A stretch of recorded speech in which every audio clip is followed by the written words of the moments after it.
Hello friends, smart preparation के इस नए वीडियो में आप सभी का स्वागत है। स्मार्ट प्रिपरेशन के इस नए वीडियो में हम देखेंगे UP triple S C PET का एग्ज़ाम जो कि सितंबर में कंडक्ट होने वाला है, उसका एक प्रैक्टिस सेट नंबर 1। इस प्रैक्टिस सेट में पूरे 100 क्वेश्चंस हैं, 100 मार्क्स के होते हैं, जो कि 2 घंटे का एग्ज़ाम होगा आपका। बिल्कुल एग्ज़ाम ओरिएंटेड ही प्रैक्टिस सेट है ये। और इस प्रैक्टिस सेट को करने से पहले मैं आप लोगों से ये रिक्वेस्ट करूँगा कि आप लोग अपना एक ओएमआर टाइप की बना लें अपने एक रफ पेपर पर, जिससे कि आप लोग अपने आंसर मार्क करते रहें और उसके साथ साथ सही आंसर्स भी मार्क करते रहें, और उससे आप लोग लास्ट में अपना स्कोर पता कर सकें और कमेंट बॉक्स में अपना स्कोर ज़रूर बताएं। तो चलिए बिना देर किए हुए शुरू करते हैं। सबसे पहला क्वेश्चन है, मध्यकालीन भारत में सर्वप्रथम रुपया नामक सिक्का किस शासक ने निर्गत किया था। क्वेश्चन नंबर 1 का अपना अपना आंसर मार्क कर लेंगे। इसका जो सही आंसर है वो है शेरशाह। शेरशाह ऐसा शासक था जिसने कि सोने चांदी और तांबे के शुद्ध सिक्कों का प्रचलन, जो शुद्ध सोने चांदी और तांबे के सिक्कों का प्रचलन शुरू किया था, और इसने ही रुपया नामक सिक्के का भी प्रचलन शुरू किया था। नेक्स्ट आता है, महमूद गजनवी का दरबारी कवि कौन था। तो ये काफ़ी रिपीटेड क्वेश्चन है, इसका आंसर हो जाएगा ऑप्शन नंबर बी, उत्बी। क्वेश्चन नंबर 3 है, प्राचीन पत्तन पुहार, ये जो पोर्ट है, ओल्ड पोर्ट है, ये प्राचीन पत्तन पुहार है, ये किसके तट पर स्थित था, यानी कि किसके बैंक पर, ये किस रिवर के किनारे पर ये स्थित था। तो इसका ऑप्शन हो जाएगा option number B, Kaveri. Next देखते हैं, क्वेश्चन नंबर 4 है, महावीर स्वामी को किस नदी के तट पर ज्ञानोदय प्राप्त हुआ था, यानी कि महावीर स्वामी को किस नदी के तट पर ज्ञान की प्राप्ति हुई थी। इसका हो जाएगा ऑप्शन नंबर डी, ऋजुपालिका। महावीर स्वामी के संबंध में कुछ फैक्ट्स आपको बताए जाएंगे। महावीर स्वामी का जन्म वैशाली के कुंडल ग्राम में हुआ था, और इनका जो 540 ईसा पूर्व में इनका जन्म हुआ था। इनकी माता का नाम था त्रिशला, और इनकी जो पत्नी थी उनका नाम था यशोदा।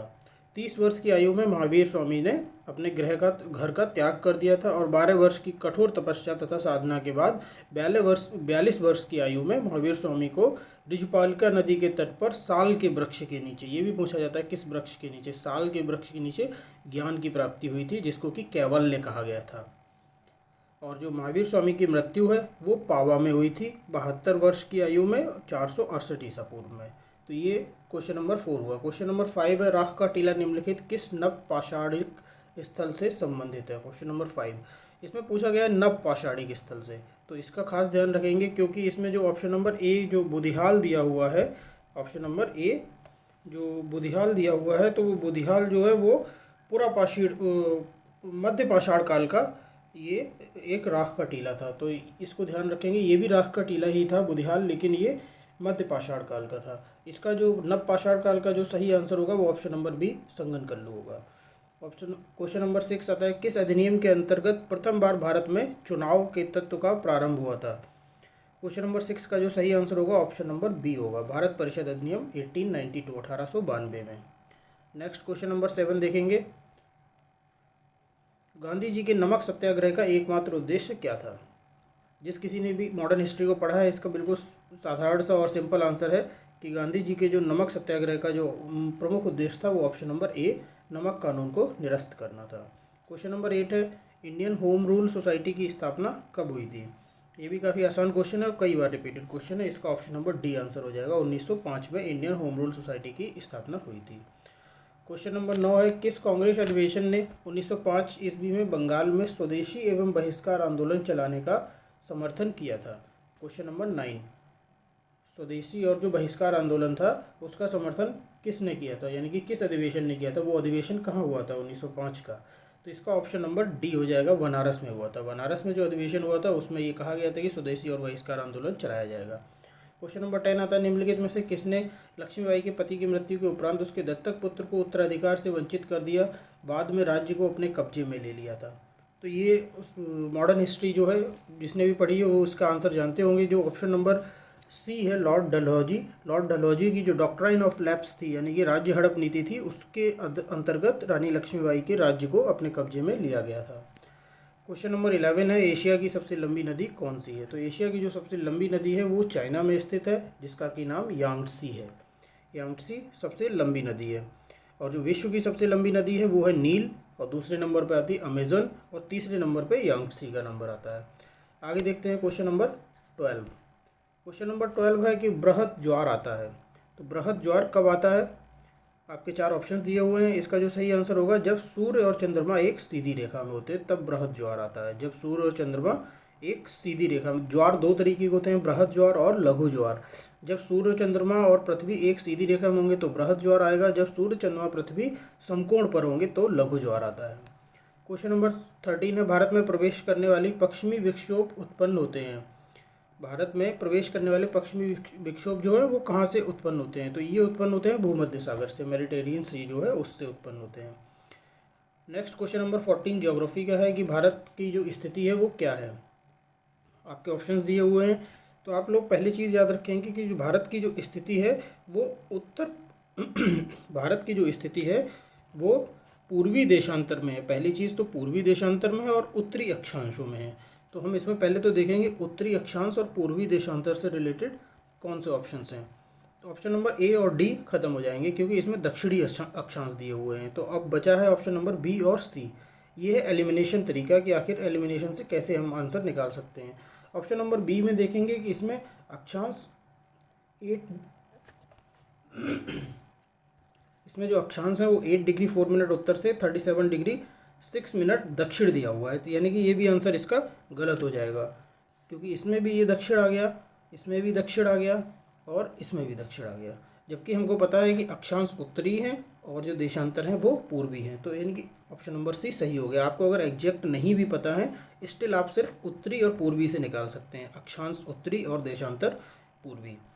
नेक्स्ट क्वेश्चन नंबर 15, जनगणना 2011 के अनुसार 14 वर्ष से कम आयु वालों की संख्या सकल आबादी का कितने प्रतिशत है? क्वेश्चन नंबर 15 का ये फैक्चुअल क्वेश्चन है, इसका आंसर हो जाएगा option number C 31%।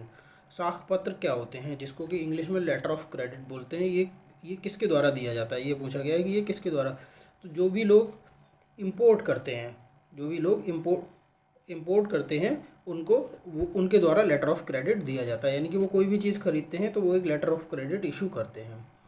Next question number 17 है, उत्तर प्रदेश का औद्योगिक विकास निगम कहाँ पर स्थित है? तो उत्तर प्रदेश का औद्योगिक विकास निगम जो है वो कानपुर में स्थित है। क्वेश्चन नंबर 18 है, राष्ट्रीय योजना में रोलिंग प्लान की अवधारणा किसकी सरकार द्वारा लागू की गई थी? तो रोलिंग प्लान काफ़ी इंपॉर्टेंट चीज़ है और ये कई बार एग्जाम्स में पूछा भी गया है। इसको आप लोग रट लीजिएगा कि ये जनता सरकार द्वारा, ऑप्शन नंबर सी, जनता सरकार द्वारा 1978 में ये लागू की गई थी, 1978 में।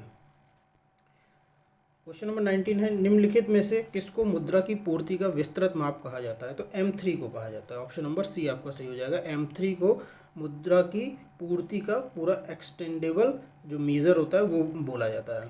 क्वेश्चन नंबर 20 आता है, भारत का आर्थिक सर्वेक्षण संबंधित है, यानी कि भारत का आर्थिक सर्वेक्षण कौन करवाता है या फिर उसकी रिपोर्ट्स को कौन इशू करता है? तो ऑप्शन नंबर बी का जो सही आंसर होगा वित्त मंत्रालय होगा। वित्त मंत्रालय आर्थिक सर्वेक्षण कंडक्ट कराता है और उसकी रिपोर्ट्स को इशू करता है।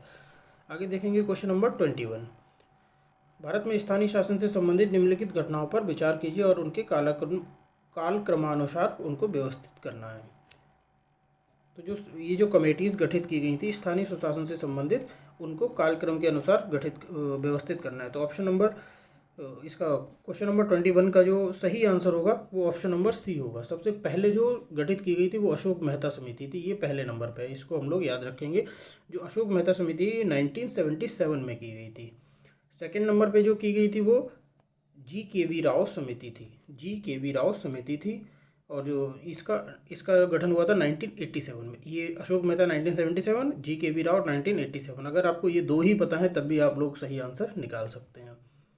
नेक्स्ट देखते हैं क्वेश्चन नंबर 22 है, भारत में संविधान के संशोधन के लिए विधेयक लाया जा सकता है केवल लोकसभा में, केवल राज्यसभा में, या तो लोकसभा या राज्यसभा में, या फिर भारत के सर्वोच्च न्यायालय में? भारत में जो संविधान संशोधन की प्रक्रिया है वो संसद के किसी भी सदन में शुरू की जा सकती है। अगर संसद के किसी भी सदन में शुरू की जा सकती है तो इसका आंसर नंबर ऑप्शन सी हो जाएगा, या तो लोकसभा में या राज्यसभा में। क्वेश्चन नंबर 23 है, भारत की संसदीय व्यवस्था में शून्यकाल कहाँ से लिया गया है? काफ़ी इंपॉर्टेंट क्वेश्चन है और काफ़ी लोगों को नहीं पता होगा कि इसका आंसर क्या होगा। शून्यकाल जो है ये भारत की देन है, ये कहीं से भी नहीं लिया गया है। शून्यकाल भारत के संविधान निर्माताओं ने ही ये कॉन्सेप्ट बनाया था शून्यकाल का, तो ये भारत की देन है, यानी कि उपयुक्त में से कोई नहीं, ऑप्शन नंबर डी। नेक्स्ट आता है क्वेश्चन नंबर 24, भारत में नागरिकता की निम्नलिखित विशेषताओं में से कौन सी सही है? तो देखो, भारत में राज्यों की कोई अलग अलग नागरिकता नहीं होती है। भारत में हर व्यक्ति की एक नागरिकता होती है, हर व्यक्ति भारतीय है, इंडियन है।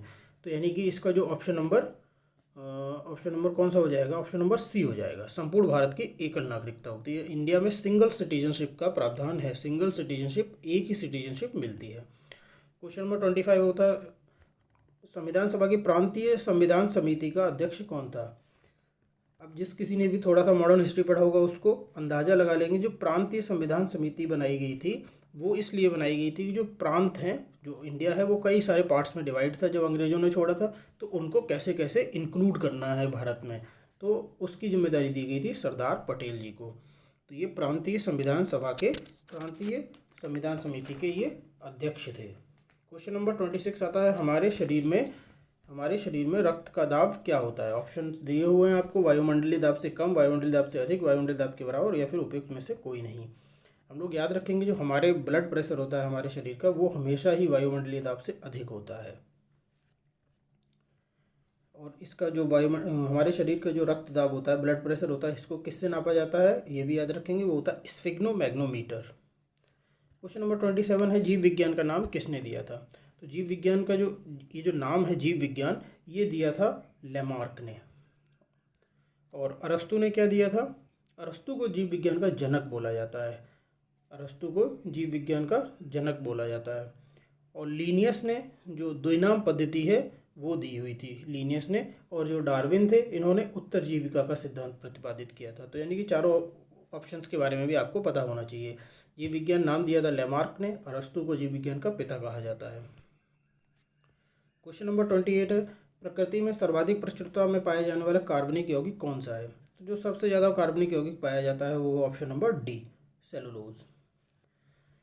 नेक्स्ट आता है क्वेश्चन नंबर 29, फोटोवोल्टिक सेल किससे संबंधित है। तो फोटोवोल्टिक सेल, कहीं पर भी फोटोवोल्टिक वर्ड अगर आता है तो वो हमेशा सौर ऊर्जा से संबंधित होता है, option number A.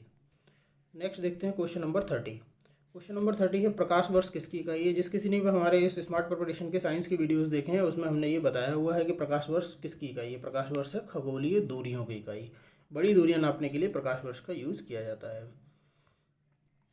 Question number 31 से लेके 35 तक आपके मैथ्स के क्वेश्चन है। आप लोग मैथ्स के क्वेश्चन लगाएंगे। अगर किसी भी क्वेश्चन में आप लोगों को कोई इशू आता है तो आप लोग कमेंट बॉक्स में पूछ सकते हैं, उसका सॉल्यूशन जरूर प्रोवाइड कराया जाएगा। आगे हम देखेंगे क्वेश्चन नंबर 36 से। क्वेश्चन नंबर 36 है गोदान किसकी रचना है। साहित्य का क्वेश्चन है, सभी को पता होगा, गोदान प्रेमचंद जी की रचना है, ऑप्शन नंबर ए सही हो जाएगा। क्वेश्चन नंबर 37 है बहुत दिनों बाद दिखना, इसका क्या मुहावरा, इस अर्थ के लिए किस मुहावरे का उपयोग किया जाता है। कोई व्यक्ति अगर बहुत दिनों बाद दिखते हैं तो क्या बोलते हैं, ऑप्शन नंबर सी, ईद का चांद हो जाना। नेक्स्ट है दिए गए विकल्पों में से सही वाक्य की पहचान कीजिए। ईमानदारी मनुष्य का श्रेष्ठ लक्षण है, ईमानदारी मनुष्य का श्रेष्ठ आचरण है, ये भी गलत है। ईमानदारी मनुष्य का श्रेष्ठ व्यवहार है, ये भी गलत है। और ईमानदारी मनुष्य का श्रेष्ठ गुण है, ये सही है, यानी कि ऑप्शन नंबर डी सही हो जाएगा। क्वेश्चन नंबर 39 है अनिल और अनल का सही अर्थ देने वाला युग्म कौन सा है। अनिल और अनल का, तो अनल जो होता है वो आग होती है और अनिल जो होती है वो वायु होती है, यानी कि ऑप्शन नंबर ए सही हो जाएगा। अनिल का मतलब होता है वायु, अनल का मतलब होता है अग्नि। नेक्स्ट है क्वेश्चन नंबर 40, पक्षी दाना चुग रहा है रेखांकित शब्द का पर्यायवाची शब्द नहीं है। तो पक्षी दाना चुग रहा है यानी कि पक्षी का पूछा गया, पक्षी का पर्यायवाची इसमें से कौन सा नहीं है। जो पंकज है ऑप्शन नंबर ए, ये कमल का होता है ना कि पक्षी का। तो इस तरीके से ये 40 क्वेश्चन कंप्लीट हुए हैं। उसके बाद हमारा इंग्लिश का सेक्शन शुरू होता है। इंग्लिश में ये पैराग्राफ दिया हुआ है और इस पैराग्राफ से एक क्वेश्चन बाद में पूछा हुआ है। आप लोग पैराग्राफ पढ़ेंगे और उस क्वेश्चन को सॉल्व करने की, क्वेश्चन नंबर 41 को सॉल्व करने की कोशिश करेंगे। 42 से अब हम शुरू करते हैं। 41 में अगर किसी को कोई इशू आता है तो आप लोग कमेंट बॉक्स में पूछ सकते हैं।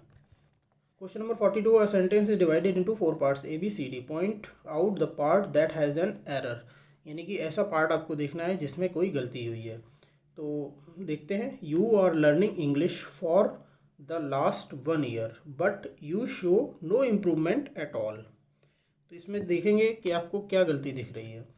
अगर टाइम की कभी भी बात की जाती है, परफेक्ट कंटिन्यूस कोई भी टेंस होता है, ये दिया हुआ है ना फॉर द लास्ट 1 ईयर, तो आर नहीं यूज़ होगा, तो हैव बीन या हैज़ बीन यूज़ होता है, तो यू के साथ हैव बीन यूज़ होगा।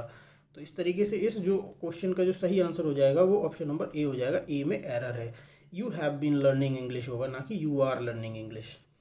नेक्स्ट क्वेश्चन नंबर 43 देखते हैं। इसमें फिल करना है आपको, dog is a faithful animal. Dog के लिए यहाँ पर क्या यूज़ किया जाएगा? डॉग के लिए यहाँ पर डेफिनेट आर्टिकल ए का यूज़ होगा, यानी कि a dog is a faithful animal. Next देखते हैं, क्वेश्चन नंबर 44 है। इसको डायरेक्ट इनडायरेक्ट स्पीच में कन्वर्ट करना है। ये इनडायरेक्ट आपको दिया हुआ है, डायरेक्ट में कन्वर्ट करना है। क्वेश्चन है आपका, I asked Sheela if I might know her father. तो इसको डायरेक्ट में कन्वर्ट करना है। तो I said to Sheela, might दिया है, माइट मे में चेंज हो जाएगा, तो may I know your father, यानी कि ऑप्शन नंबर ए इसका सही आंसर हो जाएगा। I said to Sheela, comma inverted comma, may I know your father, question mark, inverted comma closed. Next है, डायरेक्शंस दिए हुए हैं। Out of the 4 alternative suggested select one which best express the same sentence in the active and passive voice. यानी कि जो question number next आने वाला है वो है हमारा एक्टिव पैसिव से। Question number 45, the waiter filled the glasses with water. इसको आपको पैसिव में चेंज करना है। तो the waiter filled the glasses with water, तो द ग्लासेस से स्टार्ट होगा, तो यानी कि ये 2 ऑप्शन तो ऐसे ही गलत हो गए। द ग्लासेस फिल्ड अगर है ये प्रेजेंट, वो पास्ट इंडेफिनिट है, तो इसको ग्लासेस के हिसाब से वॉज या वर में आपको चेंज करना है। ग्लासेस प्लूरल है तो वर में चेंज करना है। बस आपको आंसर यहीं से मिल गया, पूरा चेंज करने की ज़रूरत ही नहीं है। अगर आपको रूल्स को थोड़ा बहुत पता है तो पूरा चेंज करने की ज़रूरत ही नहीं है। आगे आपको जो 46 से लेके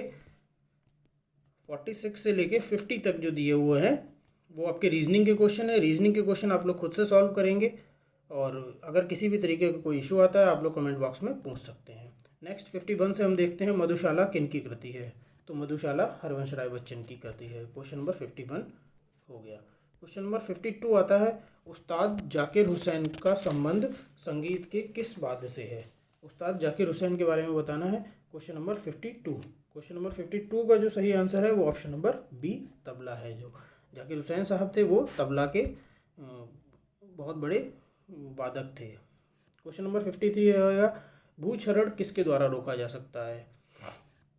यानी कि जो सॉइल इरोजन होता है वो किसके द्वारा रोका जा सकता है? तो ये ज़्यादा से ज़्यादा पेड़ लगाने से, वनारोपण, option number B.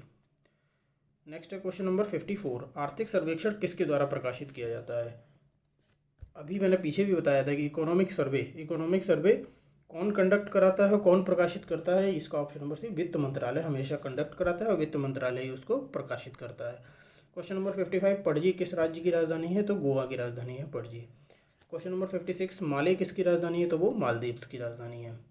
Question number 57, Bharat का राष्ट्रपति अपना कार्यकाल पूरा होने से पहले अपना त्यागपत्र किसको सौंपते हैं? तो भारत के राष्ट्रपति हमेशा अपना त्यागपत्र उपराष्ट्रपति को सौंपेंगे। क्वेश्चन नंबर 58 आता है, खजुराहो समुद्र के प्रसिद्ध स्मारक किस राज्य में स्थित है? जो खजुराहो है वो मध्य प्रदेश में स्थित है। क्वेश्चन नंबर 59 है, शांति एवं विकास के लिए विश्व विज्ञान दिवस कब मनाया जाता है? ये राष्ट्रीय विज्ञान दिवस नहीं पूछा गया है, विश्व विज्ञान दिवस पूछा गया है। तो विश्व विज्ञान दिवस याद रखेंगे 10 नवंबर को मनाया जाता है हर साल। नेक्स्ट क्वेश्चन नंबर 60 आता है, वर्ल्ड एड्स डे, विश्व एड्स दिवस कब मनाया जाता है? ये 1 दिसंबर को मनाया जाता है, option number A.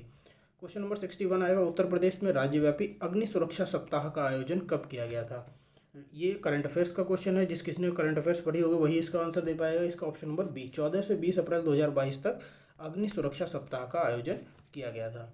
Question number 62 आता है, अप्रैल 2022 में किस राज्य में जलमार्ग कॉन्क्लेव, यानी कि वाटरवेज कॉन्क्लेव 2022 का आयोजन किया गया था? किस राज्य में किया गया था? तो ये असम में किया गया था, ऑप्शन नंबर डी, असम में इसका आयोजन किया गया था। जो TWAI है, अंतर्देशीय जलमार्ग प्राधिकरण है भारत का, उसके द्वारा। नेक्स्ट आता है क्वेश्चन नंबर 63, रायसीना डायलॉग से संबंधित निम्नलिखित कथनों पर विचार कीजिए। यह वर्ष 2016 से प्रतिवर्ष आयोजित किया जा रहा है, बिल्कुल सही बात है। इसके 7वें संस्करण का आयोजन 25 से 27 अप्रैल 2022 को नई दिल्ली में आयोजित किया गया। अगर 2016 से हो रहा है तो जाहिर सी बात है 2022 में 7वें होगा, ये भी सही है। इसका आयोजन विदेश मंत्रालय और ऑब्जर्वर रिसर्च फाउंडेशन द्वारा संयुक्त रूप से किया जाता है, ये भी बिल्कुल सही है, याद रखेंगे। हो सकता है यहाँ से आपको डिफरेंट क्वेश्चन पूछ लिया जाए कि विदेश मंत्रालय के साथ कौन सी संस्था है जो इसका आयोजन कराती है, तो वो ऑब्जर्वर रिसर्च फाउंडेशन है। तो यानी कि तीनों इसके कथन सही हैं। आंसर देखें हमारा 63 का कौन सा हो जाएगा? 63 का हमारा आंसर हो जाएगा सी, यानी कि 1, 2 और 3। नेक्स्ट देखते हैं क्वेश्चन नंबर 64, अप्रैल 2022 में 48वें अखिल भारतीय पुलिस विज्ञान कांग्रेस का आयोजन कहाँ किया गया था? पुलिस विज्ञान कांग्रेस का आयोजन option number B Madhya Pradesh के भोपाल में किया गया था। क्वेश्चन नंबर 65 है 26 से 30 अप्रैल 2022 तक अंतर्राष्ट्रीय खाद्य आतिथ्य मेला आहार 2022 यानी कि जिसका नाम था आहार 2022 का आयोजन कहाँ किया गया था। ये इंटरनेशनल एक मेला था, इंटरनेशनल फेयर था। इसका आयोजन कहाँ किया गया था, तो इसका आयोजन किया गया था न्यू दिल्ली में। क्वेश्चन नंबर 66 है IRAD परियोजना को किस प्रदेश या केंद्र शासित प्रदेश में लॉन्च किया गया था। क्वेश्चन नंबर 66 IRAD जो है वो इंटीग्रेटेड रोड एक्सीडेंट डेटाबेस इसका नाम है, इंटीग्रेटेड रोड एक्सीडेंट्स डेटाबेस। तो इसको जो लॉन्च किया गया था वो चंडीगढ़ में लॉन्च किया गया था। नेक्स्ट क्वेश्चन नंबर 67 आता है अप्रैल 2022 में किस राज्य ने राष्ट्रीय ध्वज फहराने का विश्व रिकॉर्ड बनाया था। तो इसका 67 का जो आंसर आएगा 67 का आएगा Bihar, B, option number B. Bihar ने 23 अप्रैल 2022 को जगदीशपुर में एक साथ 77,900 राष्ट्रीय ध्वज 77,900 जो नेशनल फ्लैग्स थे उनको फहरा के एक राष्ट्रीय ध्वज बनाया था। अच्छा, इससे पहले ये रिकॉर्ड किसके नाम था, इससे पहले ये रिकॉर्ड पाकिस्तान के नाम था जिसने कि 57,000 राष्ट्रीय ध्वज को फहराया था। क्वेश्चन नंबर 68 आता है 11 अप्रैल 2022 को जारी राज्य ऊर्जा और जलवायु सूचकांक में पहले स्थान पर कौन है। क्वेश्चन नंबर 68, तो इसमें जो राज्य ऊर्जा और जलवायु सूचकांक में पहले स्थान पर है वो है गुजरात। इस सूचकांक को जारी कौन करता है, नीति आयोग जारी करता है। क्वेश्चन नंबर 69, किस रेलवे जोन ने एक स्टेशन एक उत्पाद पहल को लॉन्च किया है, यानी कि वन स्टेशन वन प्रोडक्ट, ये किस रेलवे जोन ने इसको शुरू किया गया है। तो इसका जो आंसर होगा ऑप्शन नंबर सी, दक्षिण मध्य रेलवे ने इसको ये शुरू किया है। क्वेश्चन नंबर 70 आता है स्वदेशी नेविगेशन सिस्टम गगन। ये जो गगन है ये जो इंडिजीनियस नेविगेशन सिस्टम है इसका उपयोग करके अपने विमान को उतारने वाली एशिया की पहली एयरलाइन कौन सी बन गई है। कई बार ये शायद पिछले एग्जाम्स में भी रिपीट हो चुका है, ऑप्शन नंबर बी आएगा। इंडिगो एयरलाइंस ऐसी है जिसने कि गगन का उपयोग करके अपने विमानों को उतारा है। नेक्स्ट आएगा कुछ ये निम्नलिखित गद्यांश को पढ़िए, लिखे गए प्रश्नों का सही उत्तर। ये जो आपको एक पैराग्राफ दिया हुआ है हिंदी का, इसको पढ़ने के बाद आपको जो क्वेश्चन नंबर 71 है वो आपको 71, 72, 73